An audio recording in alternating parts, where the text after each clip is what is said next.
Reason number 33 to get a Nissan: the cold. Because winter isn't done with us yet. Good thing the 2026 Nissan Rogue was built to conquer all conditions. With intelligent all-wheel drive, standard heated front seats, heated steering wheel, and heated mirrors, you can leave the worst of winter out in the cold. Lease the 2026 Nissan Rogue S starting at 0.4% for up to 36 months. Includes a 0.5% loyalty rebate for qualifying Nissan customers.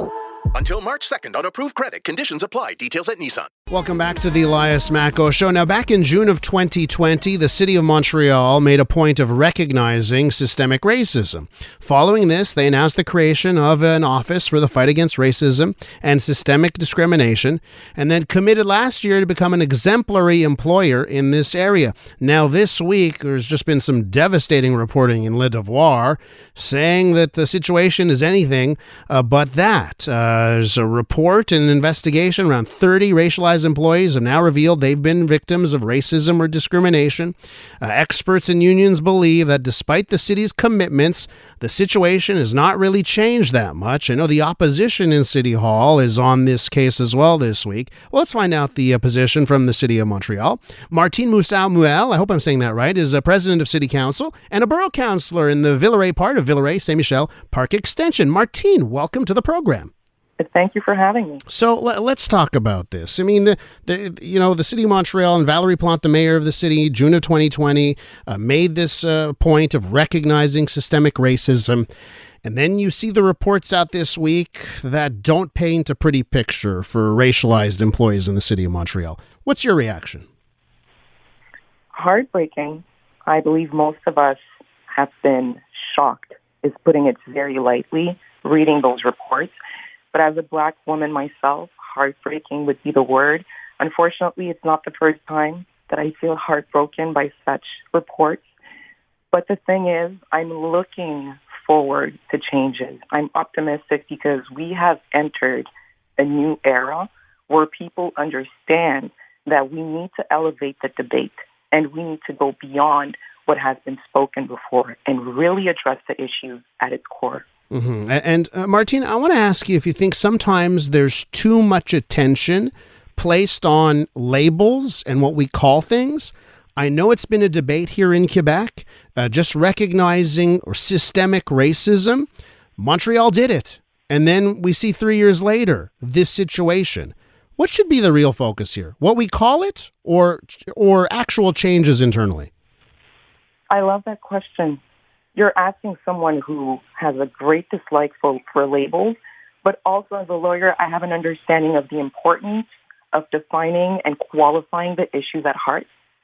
So it is a tricky situation, but for me personally, I believe that because we're up against an uphill battle, I mean, we're talking about breaking down and fighting an ideology that has been going on for over 400 years. So I think we're ready to understand that, yes, wording the issue properly is important, but because we're talking about human rights, people want to see actions. People want to make sure that for those who feel a need for labels, that they can have that, but in all cases, it must be accompanied with real actions and also difficult dialogue, honesty. And let's talk about that difficult dialogue. So I imagine there's a whole bunch of required trainings now and sessions for managers and civil servants inside the city of Montreal. Is that the case, first off? What has been done on that front? Are there sessions and other types of training that employees, managers specifically have to do when it comes to treating their employees? Well, I think the city of Montreal has been doing some effort in broadcasting and showcasing the type of training sessions that you're talking about and also showing the positive repercussions that it's had. I don't know if you've seen a few weeks ago, I believe it was during Black History Month, there was an article in the media that explained some of the work that has been done, but by a really amazing woman at the SPVM, Madame Rose-André Hubert, who has worked with Madame Bush-Ramonai, the commissioner at the bureau, in helping the people who are working at the telephone at 911 in receiving the emergency calls and understanding how to process the information that is being received in such a way that we're not adding to some biases that may be had when some people, for example, will be seeing certain particular people on the street and maybe immediately thinking that they are associated with gang activity. So those type of trainings, that type of work does happen. However, I think that there's a misunderstanding also of, in the public eye, of the work that is being conducted by the Bureau, the great work that has been done in terms of educating, which is very much different from the work that also needs to happen and that is being worked on right now in terms of concrete actions, in terms of making sure that we're putting an end to impunity, because we are talking of human rights. We're with Martine Musau, president of Montreal City Council, a borough councillor in Villeray, Saint-Michel, Parc-Extension, representing Villeray. How would you define success? How would you define getting somewhere that's better for every single employee of the City of Montreal, particularly those racialized employees? How would you define success in the future? Right. Very tough question, but an important one.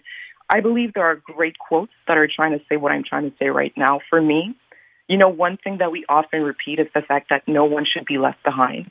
And in this quest here, in the fight against racism, for me it means that the people that are considered to be the lowest in the totem pole, and it's really sad that I have to say it like that, until we have a day where everyone has access to equality the same way that is given to the ones that are at the top of the totem pole, then we can talk about success.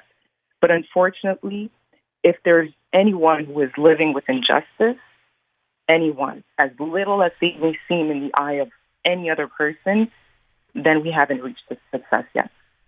In order to reach that success, do we have to make accommodations for language? I'll tell you, Martine, I hear from people from the Black Anglo community. Mm-hmm. You think about this city and Black Caribbeans. You think about the Filipino community, which really aligns with Anglophones. And they say additional hurdles exist for us. And for some reason, the City of Montreal doesn't want to talk about the additional hurdle on language there. Do we need to?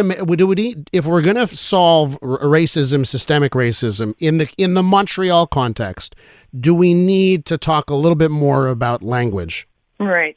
I believe many of us in the administration are very sensitive to that issue. Myself personally, I've lived in different provinces across Canada. I went to university in English as well.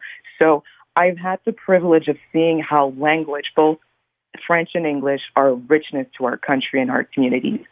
So I believe that in that difficult dialogue that I'm talking about, it also means being able to address that specific need that has been expressed many times by the people who are on the receiving end of different forms of discrimination.